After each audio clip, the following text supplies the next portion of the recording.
na solo. mu ngoog ñu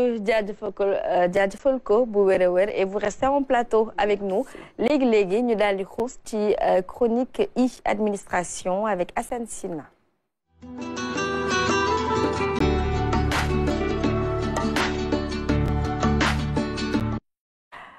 Serigne Assane, New Deal technologique toujours. soxna Binta. wala nga ne ko dealer Assane. dealer New Deal bi de nee na dealer New Deal moom ak René ya. Mamadou Diagne moo ñu jox tur boobu. nee na dealer. alors wax rek débat bu intéressant sax surtout. te ba tey sax wàllum deal New Deal technologique boobee mi ngi au devant de l'actualité. waaw ndaxte ginnaaw ba nga xamante ne ni lancé nañ ko le 24 février bii ñu génn président de la république lancé ko liggéey bi day doog a tàmbali. dëgg la te kër yu mel ni Sénégal numérique dañ cee am cër bu mag a mag boo xam ne dañ ko cee war a am. ci liggéey bi. loolu nag moo taxoon ki nga xam ne mooy directeur général bu Sénégal numérique ñu koy wax Isidore Diouf. mu ñëwoon ak ñun ci yenn ci liggéey yooyu nga xam ne mooy xaar Sénégal numérique SA mi ngi ko amal ci bi muy dajee ak personnel u Sénégal numérique doon waxtaan ak ñoom ci New Deal technologique bi ci lu gën a yaatu ak tamit ci chantier yi nga xamante ne nii moom mooy yi nga xam ne moo gën a jàmp ñu war koo amal ci ba tey ci stratégie numérique boobu nga xamante ne nii ci fukki at yi lañ ko war a amal dañuy daal di déglu Isidore Diouf kon. Le New Deal, maintenant, le nouveau contrat, ça commence déjà avec nos partenaires pour leur dire que nous sommes là pour pouvoir définir notre feuille de route. Et maintenant, c'est vous qui venez nous assister par rapport à cela. Mais ce n'est pas l'inverse. Ce n'est pas à vous de définir notre feuille de route. Et ça, je pense que le ministère du numérique dans ce domaine-là pour justement définir la feuille de route de la gouvernance numérique. Ça, c'est le premier élément. Le deuxième contrat,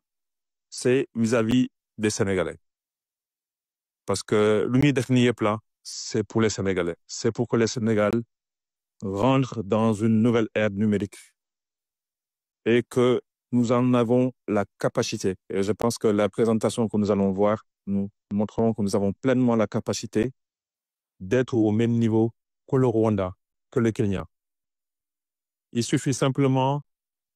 de l'organisation, de la volonté, et surtout de l'abnégation des parties prenantes. Et pour cela, Sénégal numérique, comme nous l'avons ici, c'est ma passation, est le bras exécutoire de cette stratégie. Et ça, je pense qu'il faut qu'on l'intègre dans notre tête. C'est important. Cette assemblée est l'occasion de vous réaffirmer notre engagement, en tout cas moi, mon engagement, à faire de telle sorte que notre rôle dans cette stratégie-là soit de plus en plus accentué et solide. On se donne les moyens de le faire. Et ça aussi, à la fin de la présentation, on abordera des sujets aussi qui sont liés à notre organisation interne et qui sont liés véritablement à ces gens-là qu'on doit atteindre. Mangok qui est Isidore Diouf dikkaat un peu ci Sénégal fu mu tolloog surtout fu mu jëm à travers ce New Deal technologique. waaw mu nekk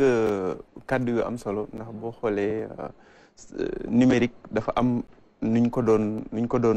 doon yoree fii ci Sénégal partenaires yi ni mu ko waxee ci ay kàddoom amoon ci rôle boo xamante ne nii mën nañ ne daanaka dafa ëppoon ndax daanaka ñoom ñoo ñu doon wax fan la ñu war a jaar ak nan lañ ko war a doxalee léegi nag mu ne loolu dafa nekk loo xam dañ ko war a soppi ndax ñun suñu li ñu yittewoo ñun ñoo ko gën a xam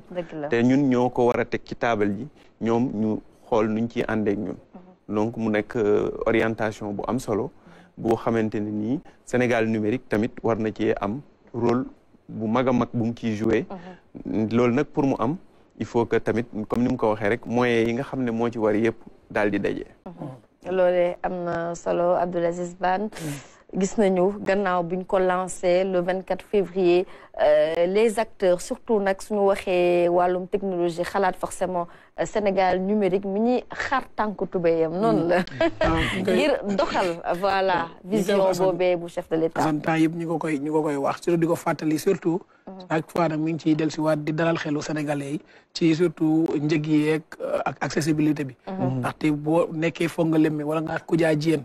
tey nii boo Koudia Diène moom fu mu nekkee diggante Tivaouane la ak Thiès. ak Thiès boo d'accord ñëwee tey sa téléphone ngay taal rek. nga xam ne di nga mën a am connexion maanaam connexion bu doy. courant bi la koy indil it doy. ndax nga mën a connecté ndax boobu amul courant bu doy doo mën a connecté. jàpp naa Sénégal numérique liggéey bu am solo la ci am lii directeur bi wax ni mooy bras armé bi fi mu ne nii ci moom la ñu war a mën a sukkandiku new deal technologie bi war a gën a mën a dox. Sénégalais bu ne mën cee gis boppam kenn ku nekk it foo ne. ci biir réew mi ak foo mënti toog soxla tey jii nii damay woo nit ci téléphone wala ma woo ko wala ñu yónnee ma sama extrait ma jot ci. Sénégal numérique moo ci war a mën a def tey ji xar tànk tubayam ba mel tey ji sénégalais bu ne mën a gis boppam. ci new deal technologie jàpp naa daal buñ ko gën a dooleel. jox ay moyens ba mu layal ay bànqaasam ci biir réew mi yëpp. kenn ku ne di nga ci gis sa bopp. alors madame Monteye sûrement gis nga un peu lancement new deal technologique mais surtout njeexital bu ñu bëgg mu daal di am ci askan wi moo xam coppite ci këyit ñu yombalal la ko lool soo ko bëggee am ci wàllum administration ak fépp foo ne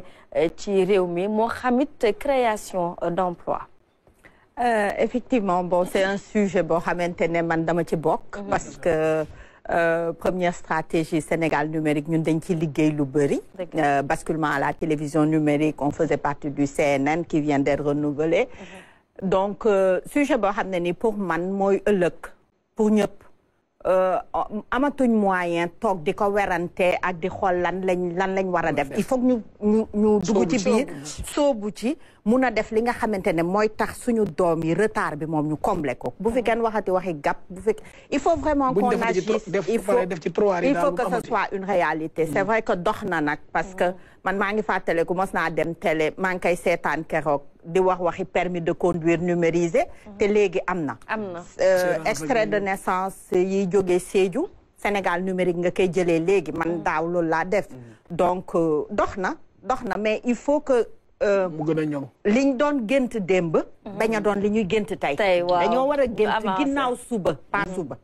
donc il faut vraiment que ñu soobu parfait alors Joséphine ñu ne wàllum numérique wàllum technologie bu yees c'est étroitement lié ak yéen seen industrie audiovisuelle exactement am na benn artiste bu ko firndeel ci œuvre bi mu def mooy Dip suma juumul lorsqu'on a fêté avec le président de la République les tirailleurs sénégalais il a fait un clip qui a été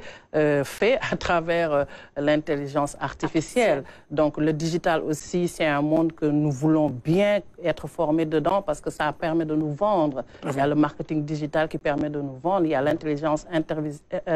artificielle qui vient s'intégrer au tournage de films donc c'est un monde qui nous parle qui nous intéresse et qui nous disons donne la possibilité d'être encore plus créatif. Parfait surtout jamono ji bëgg nañu jëm ci wàllum science fiction ak yi ni mel alors Assane. waaw comme ni ko madame Monteye waxee léegi rek moom day faral di interpeller Sénégal numérique ci sujet yu bëree bëri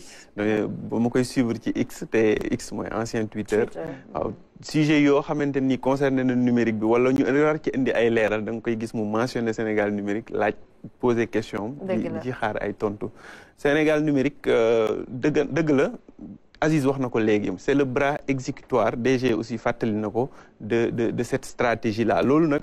boo ko déggee doonul ne rek dañuy jël lépp loo xam ne daf fi nekk numérique ñun ñoo koy gàddu mais dañuy fekk ci nit ñi yi nga xamante ni ci administration bi structure yi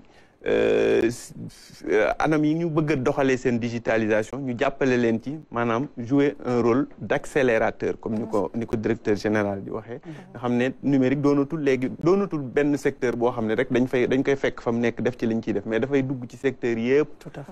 jàppale leen fexe ba ñu gën a efficace fexe ba seen liggéey gën a ñoŋ comme niñ koy faral di waxee loolu nag pour mu am dafa laaj aussi ñi nga xamante ne nii ñoom ñoo ko def métier muy waa Sénégal numérique ak tamit xëy na am na yeneen société yoo xamante ne nii ñi ngi ci yooyu noonu ñoom ci seen bopp ñoo ci war a jiitu nekk en première ligne ni ñu koy waxee def liggéey bi nga xam ne moom la ñu war a def rawatina ci wàllu infrastructure yi dafa war a daj Sénégal Aziz wax na ko léegi am na zone yoo xam ne boo fa nekkee yaa ngi am réseau beneen réew ci surtout zone frontalière yi loolu du yoon parce que réew yooyu ñoom dépassé nañ tranquille voilà dépassé nañ seen dëkk ba ñëw suñu dëkk ñun tamit war nañu mën a am réseau bu kii noonu léegi loolu tamit benn la sécurité aussi beneen enjeu la boo xamante ne nii Sénégal numérique war na ci am taxawaay bu am solo ànd ci ak yeneen bànqaas yi nga xam ne ñoom lañ dénk wàllu woowu. am na tamit yeneen ñaari aspect yoo xam ne mooy suñu deuxième élément bi sax muy ñi nga xam ne ñooy acteur madame Monté wax na léegi CNN bi nga xam ne dekkalaat nañ ko tànnaat yeneen membre yoo xam ne ñoo ci nekk mu nekk nag ñoo xam ne ñëpp nangul nañ leen cër bi ñu am ci wàllu numérique bi ñooñu la ñuy faral di wax les acteurs de l'écosystème du numérique am na liggéey bu ñu war a liggéeyandoo ak ñoom.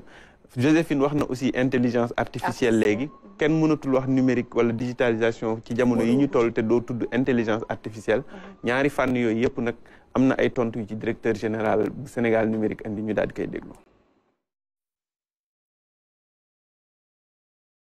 Être en capacité d'avoir les data centers dédiés à l'IA avec une forte capacité parce que pour pouvoir faire de l'IA il faut avoir vraiment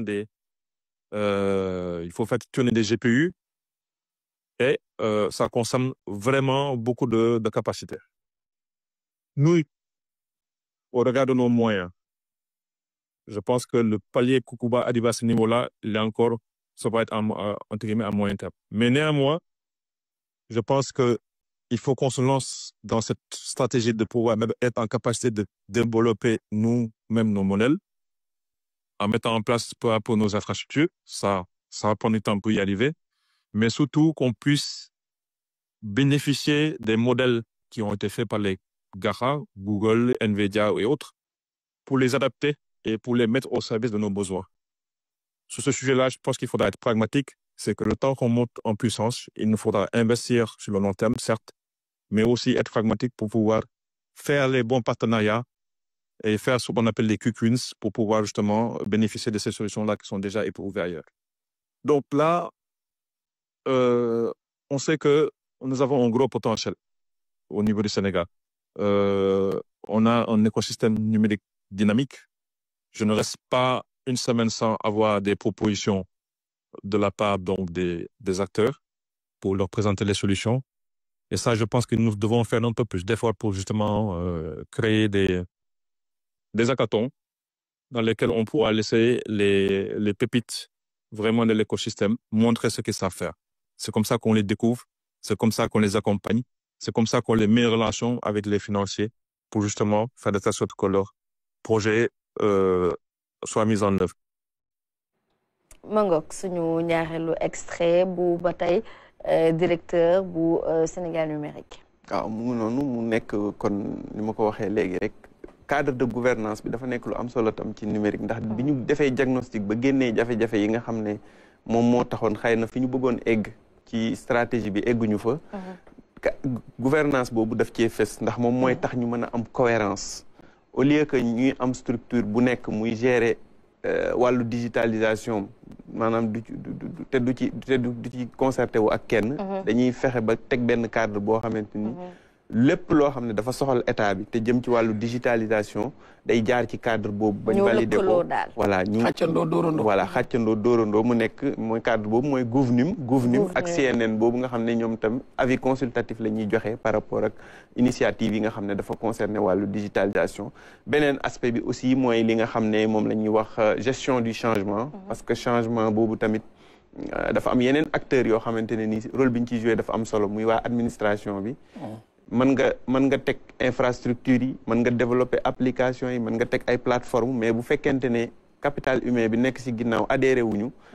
yaakaar naa résultat yi nga soxla doo ko mën a am donc gestion du changement boobu aussi bokk na ci enjeu yi nga xam ne war nañ ko jël en compte ci stratégie New Deal technologique New Deal technologique dara du leen ci umpo grâce à Assane Sine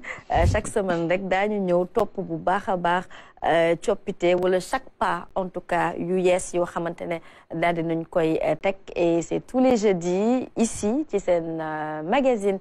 Kinkeliba alors Assane ñu daal di lay jaajëfal bu wér a wér jërëjëf waaye tamit di waa Sénégal numérique ñëw sponsorisé administration